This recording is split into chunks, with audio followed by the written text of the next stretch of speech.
And I'm not sure what the perceptions were or why people thought the book wasn't true. One thing I've heard is that Rosanna really wasn't such a hard worker as she was portrayed in the book.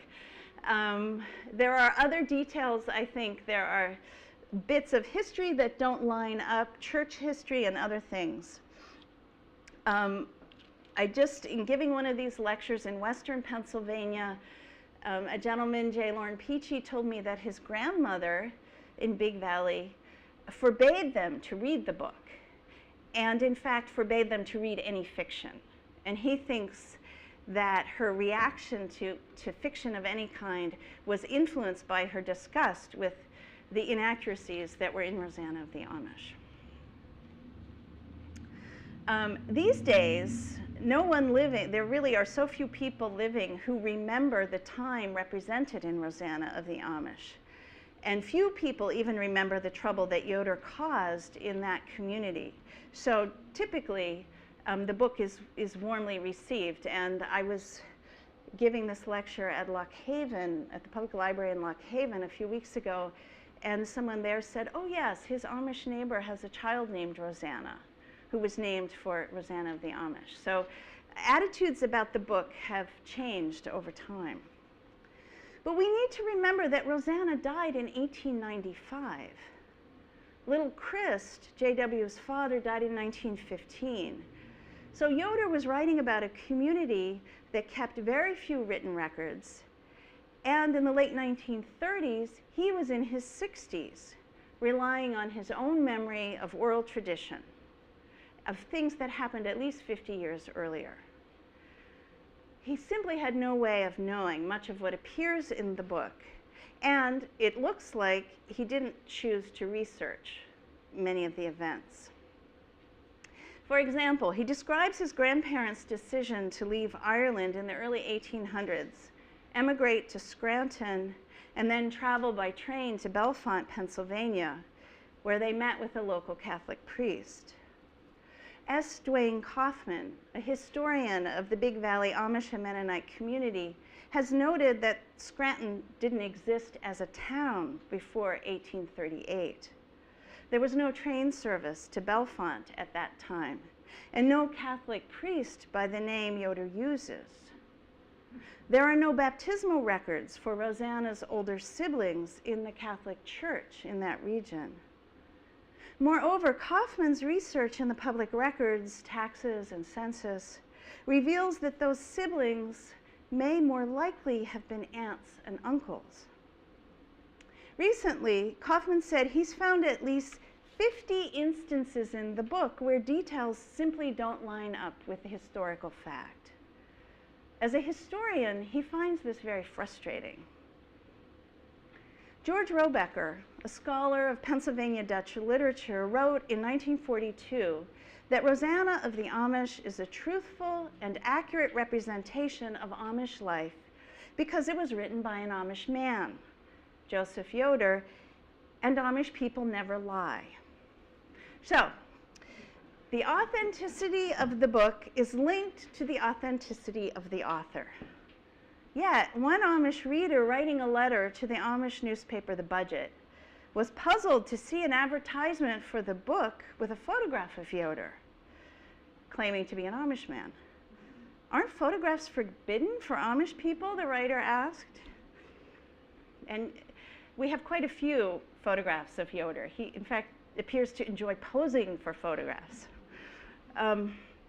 So why would Yoder represent himself as an Amishman when he had clearly chosen to live a life outside that community, or at least to travel in and out of it? Why would he make these claims to truthfulness with regard to his book when much of it was made up out of imagination? And how does Kaufman's research change the way readers approach Rosanna? One way to look at these questions is to recognize that the book is still worth reading if we regard it as a work of literature, understanding its context.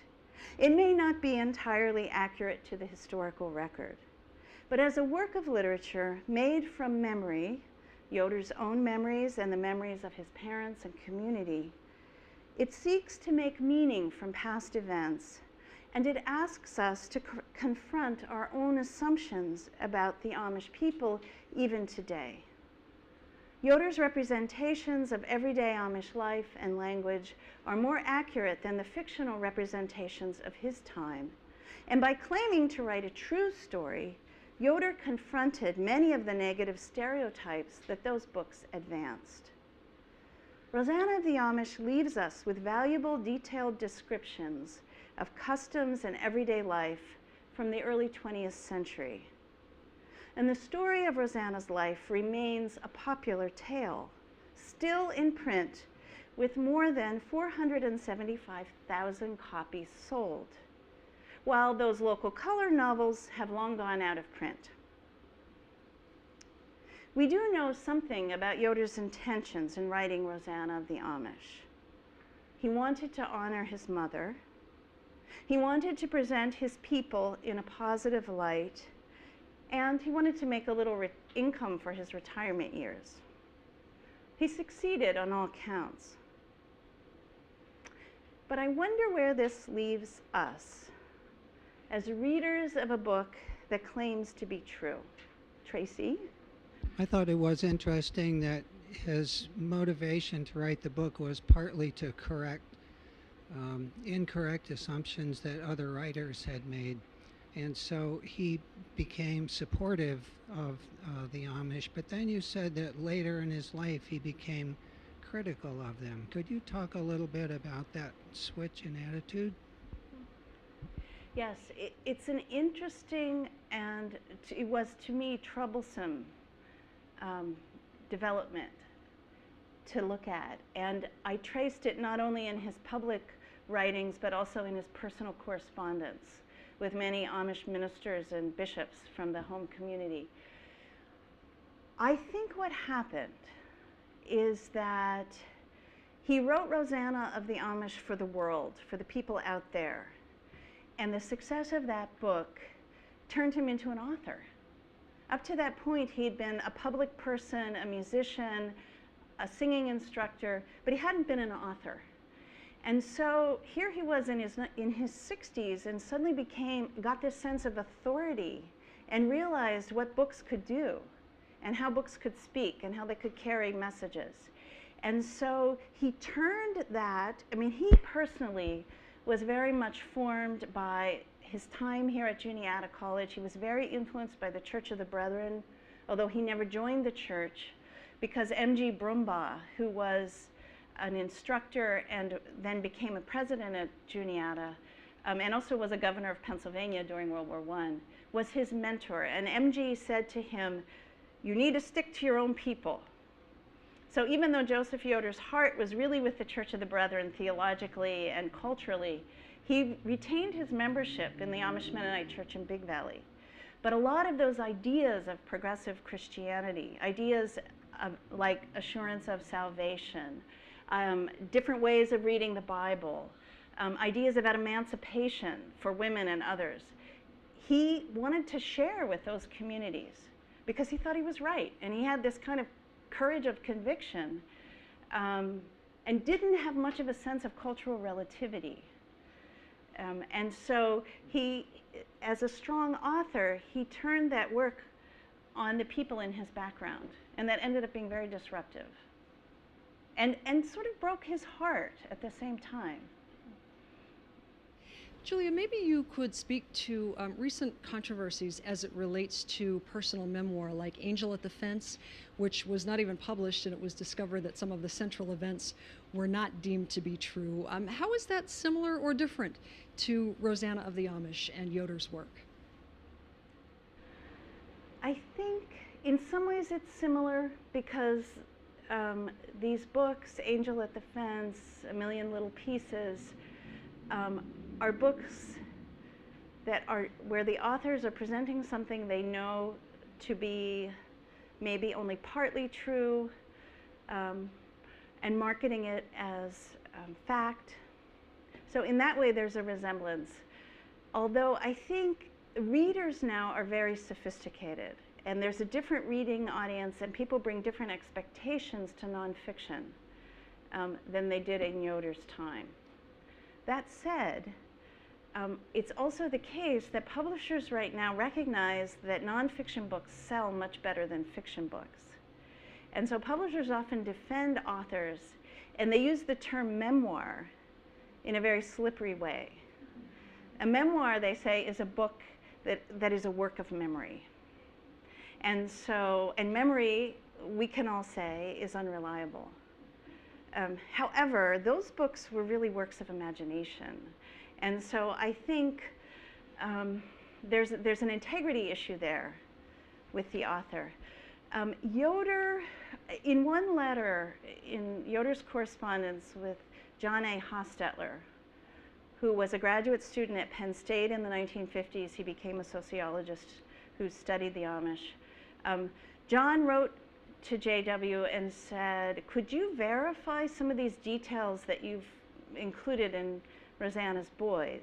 And Yoder wrote back and said, oh, John, you know that's what a bishop might say.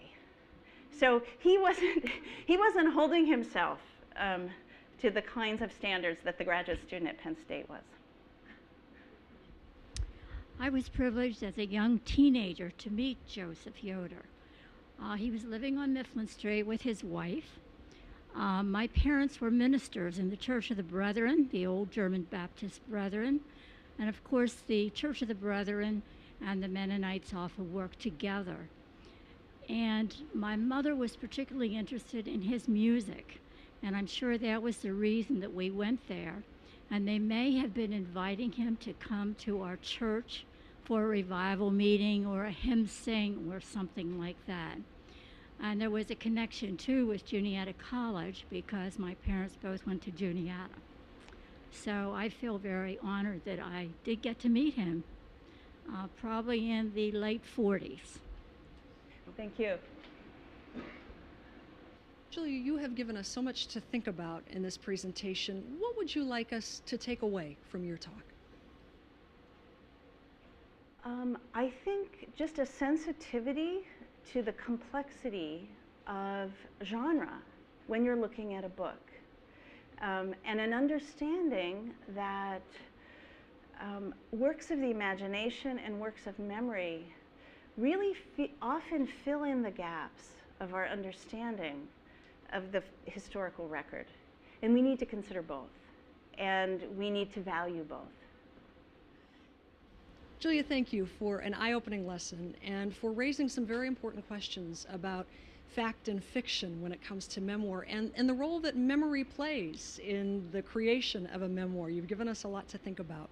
We want to thank our wonderful audience. They've asked some tremendous questions and shared some great memories as well that has helped us to learn all the more about Joseph W. Yoder and about Rosanna of the Amish.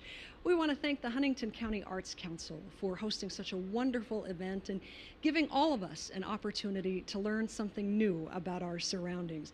We want you to know that Humanities on the Road is a collaboration between the Pennsylvania Humanities Council and the Pennsylvania Cable Network. And if you'd like more information about the program, where we've been going, what we've been learning, if you'd like an opportunity to continue the conversation that we've started here, we strongly recommend you check out our website. It is humanitiesontheroad.org, humanitiesontheroad.org.